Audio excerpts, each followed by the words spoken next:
Mira, tío, estoy subiendo un nuevo video en YouTube, pero cuando terminé de cenar, le pregunté. Grabando video a YouTube.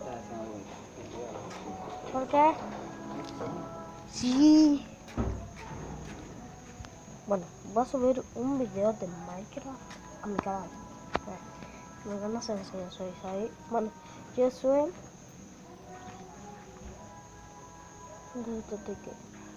¿Escucharon eso? Pero no.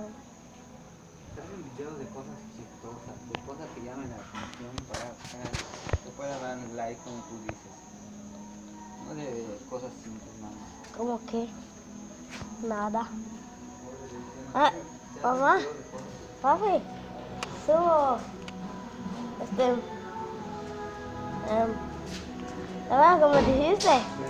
Eso de los videos. Entré en galería y vi algo donde una chava está en la piscina y se ha hecho un pedo. Eso voy a subir.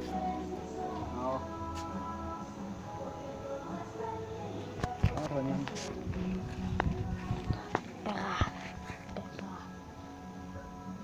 Vamos.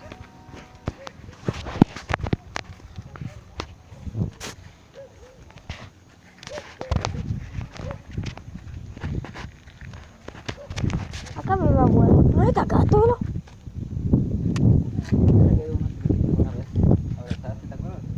Esa es de acá al lado con los vecinos.